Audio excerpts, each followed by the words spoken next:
Hi, you nines. I'm just making a quick video for you. This is to help you with your assessment task. Remember, what you're doing for your assessment task is you are comparing Nelson Mandela's speech from 1964 with Old Major's speech from Animal Farm. And so you're going to analyze them both, and you're going to write a comparison, so some paragraphs that compare the two. Now, before you even start to compare and write those essays, you need to actually look at the language choices from the speeches, and this is what I'm just going to do today with Nelson Mandela's speech. So first off, in this opening paragraph, we have, above all, we want equal political rights because without them, our disabilities will be permanent. So you notice that there's use of inclusive language. Now, you know the word include. So you include someone when you bring them in, you make them join in. And inclusive is the adjective of the verb include. So it's language that includes people. It means we, us, our, you and me together. Okay, those sorts of language are inclusive language. And we use them in speeches, particularly to try and make the audience feel like they are included in whatever that you're trying to persuade. So here it's we want equal political rights because without them, our disabilities will be permanent. And there's two different things that this speech does with inclusive language. One is trying to include the audience, like all people, and the other one is Nelson Mandela speaking as a black man in South Africa, saying, we, the African people, the black people of Africa that are being slaved. So here, inclusive language. And then I've made a note in the next paragraph. Okay. There is the only solution. So this emphasis on only solution, which will guarantee racial harmony and freedom for all. So this is a really positive thing. If you look at, we have these positive description of harmony, which means peace. It has connotations of peacefulness. So peaceful, racial peace and freedom. And the only solution is getting rid of this segregation, is what he's saying, basically. So the enfranchisement of all means giving power to all. So it's not true that if we give power to all people, particularly to the black people, that it will end and it will result in domination. Political division based on colour is entirely artificial. Now, this has a negative connotation. Okay. And he's saying, and when it disappears, so will the domination of one group by another.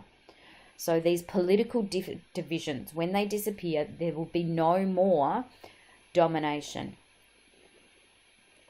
And this then is what the ANC, African National Congress, is fighting. Their struggle is a national one. It is a struggle of the African people, inspired by suffering. It is a struggle for the right to live. I really like this use of the repetition of the phrase, it is a struggle. It is a struggle. And repetition is often used in speeches to really have this communicate this, like triggering a memory. So some powerful phrases we might choose to repeat, like one of the most famous ones is I have a dream. So Martin Luther King Jr. and his very famous speech, but there's been many other examples, including Barack Obama in his acceptance speech. When he became president, he repeated, yes, we can. And that is something, when we repeat things and we do it well, it kind of sticks in your memory. Like those ones we still remember today. And so this well-chosen repetition, like this one, it is a struggle of, that will help it stick in the audience's memory, and that message becomes stronger. And here I've noticed the contrasts. So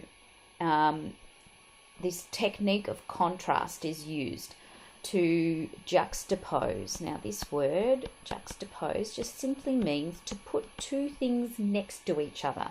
So these contrasts are the blacks and the whites, okay? So it says here, really positive description in the beginning. It's the richest country in Africa, could be the richest country in the world, but it has extremes. It actually even mentions these contrasts there.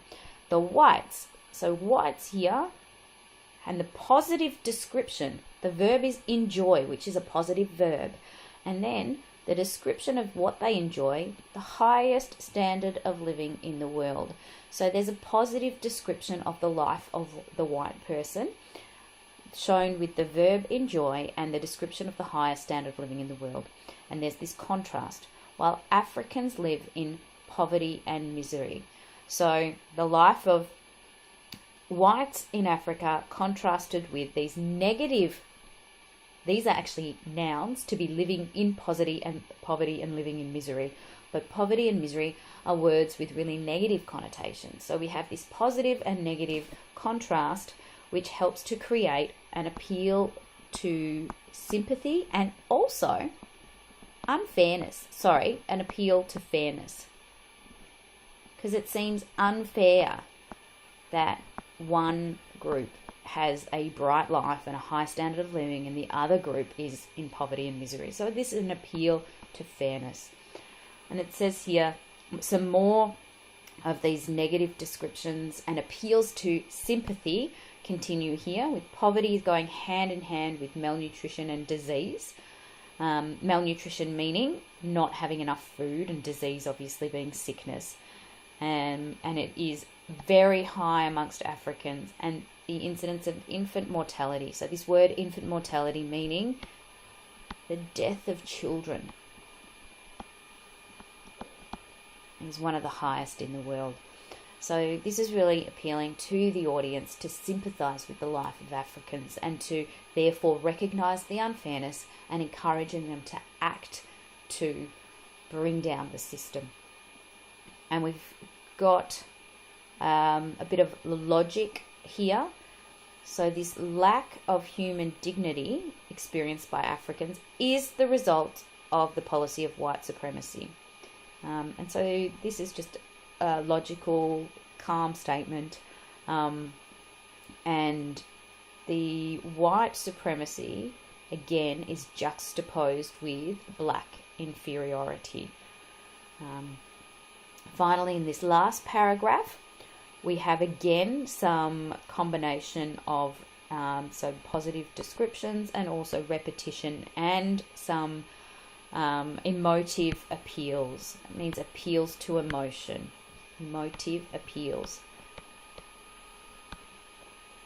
So you know the word emotional and emotive. Emotive is trying to create an emotion. Emotional is actually having emotion. So there's a difference between those two adjectives there. I've dedicated myself to the struggle of the African people. Okay, again, this description here, the struggle of, which is repeated throughout. I've fought against white domination and I have fought against black domination, which Nelson Mandela uses to position himself as fair, that he's not taking sides.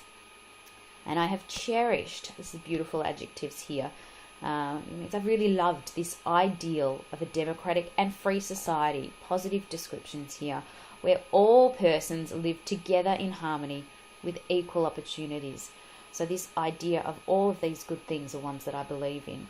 And he says, it is an ideal which I hope to live for and achieve, but if it needs be, it's an ideal for which I am prepared to die.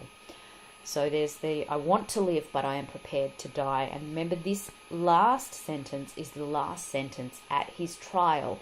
And the judge at the trial has the ability to give the death penalty. So in some ways, he's actually saying that he wants to live, But if the judge gives him the death penalty, then he is prepared to die for what he believes in. And there's no stronger or no greater thing than this, than to lay down one's life for his friends. And the Bible tells us that.